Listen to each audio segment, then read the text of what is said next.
the children know the show because their parents sat down with them and said, I want you to see something really cool. A show called The Justice League. The News 19 nerds have a special treat for you guys. I don't know if you know this, but this woman is a voice of a generation. Voice of a generation. Susan Eisenberg, guys. Voice of a generation. Generation! That was pretty intense. What's it like to be the voice of Wonder Woman? It's a gift. That's what it's like. I mean, it's a privilege to be the voice of Wonder Woman. And luckily, I've been doing it for a little while, so I get to sit here and have people tell me that I was a part of their childhood or that they hear my voice when they read a comic book.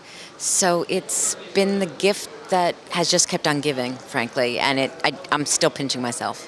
What was it like when you got the call to be the voice of Wonder Woman? Was it one of those things you were like, No, it was not like that. I was really excited and nervous, and everyone knew it was a big deal. It was a callback.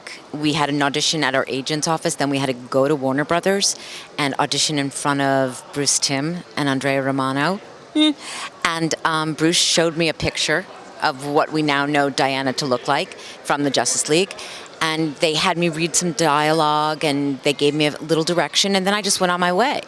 And then, about 3 weeks later, my agent called and said, you got the job. And it was exciting, and it was scary, and it was thrilling. you say it's thrilling. For us who are fans, you literally embodied Wonder Woman for us. What did you bring to the character that you were like, I have to do this. I have to have people hear this in my voice? You know, so it wasn't my idea. It was Andrea Romano's idea. And she was the one that said to me from the very beginning, you always have to remember that this is a warrior and a princess. So you bring the toughness, but you also bring the sense of Royalty. Royalty, thank you. And make sure she always has those two things. And if I didn't, she would be like, okay, you know, bring a little bit more of the warrior. She never had to worry about the royalty. I brought that. But the warrior, you know, because she's a princess, but she's a fighter. And so I think the toughness and keeping that, but also having a little bit of vulnerability and certainly the royalty piece. What's it been like after all this time shooting the episodes, that seeing these fans who remember you, they literally hear your voice and they're like, that's her? You know what? I think it's about what you got introduced to and when you did. And I think that stuff stays with you. I mean, I know for me, I grew up on my daytime soaps. And so for me, like those shows that I watched in the 70s, 80s, 90s, they're always going to be part of me. I mean, I feel such a kinship with those actors, those stories, those characters. So I assume it's the same thing for the fans of the Justice League. For many of those people, this was their first introduction to Wonder Woman and Martian Manhunter and Batman and Superman. They didn't grow up with Christopher Reeve or Linda Carter. They grew up on the Justice League. So I get it, you know, and I just like I'm in it with them, you know, because I have my own fandom and my own connection and my own emotional connection. So I feel like we're all part of it together. One of the coolest things that I notice is that the Justice League has embodied so many different ideas, and it's withstood the test of time. What is it like to be back with your other actors that you've worked with over the years and see where this fandom has grown? Well, the most exciting thing is that it's grown generationally. So at cons like this, at Soda City Con, you're meeting parents and then you're meeting their children, and the children know the show because their parents sat down with them and said, I want you to see something really cool, a show called The Justice League. And so that, you can't know when you're doing something that it's going to stand the test of time. But I will say this, with the writers that we had, with the directors that we had, with the creators that we had, you know, it was a very, very talented, magical group. They were all invested. They all knew the genre so well. And then you throw a bunch of actors in who have a real chemistry with one another. For whatever reason, you can't analyze that. It's just there. I think that makes something unforgettable.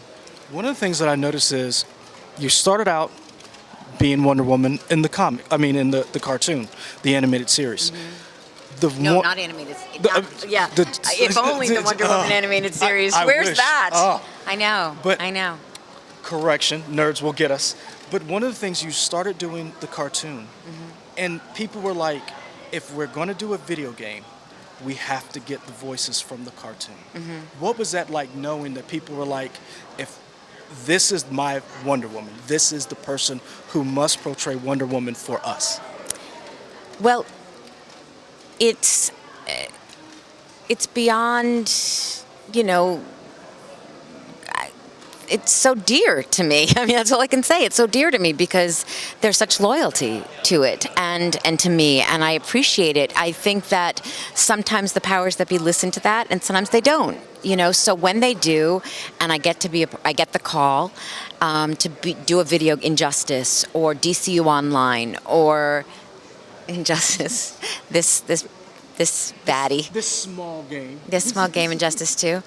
Yeah, no, I mean, there's just gratitude because, again, there's no guarantee that you'll be invited back. And each time I am invited back, you know, I feel I'm just grateful that they thought of me and that the fans still think of me. And I think it really was Superman, it was Apocalypse or Doom, where like the phone rang in 2012 and you're like, hello, really? Okay. Because you know, you think that, okay, I did the video, I did the animated series, it's over, and okay, let's go on.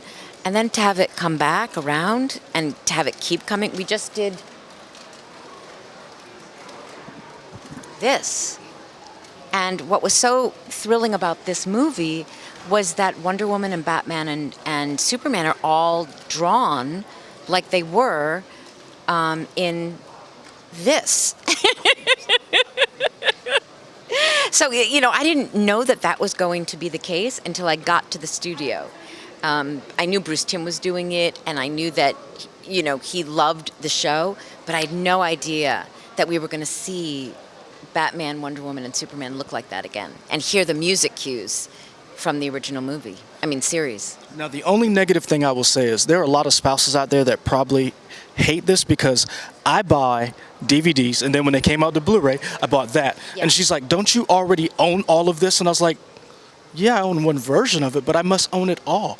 Yeah. I must own it all. So for those people out there, we're going to keep buying it. We're going to keep you in business, and we want to say thank you. Oh, man, thank you. We just want to say thank you you because you have given us so much, and we just want to say thank you as a fan, because I know they can't say it. They're out there, and Adam probably has a mute. Yeah, but they say it, you know, like the fans say it on social media. They say it at cons, and, you know, their support means everything, you know, and like, again, I feel like we're in it together. We talk about having a JL reunion hashtag, and Guys, did you hear that? yeah, please get the word out. We need the help. We need the support. It's a big thing. I mean, it's a big thing. It's on social media.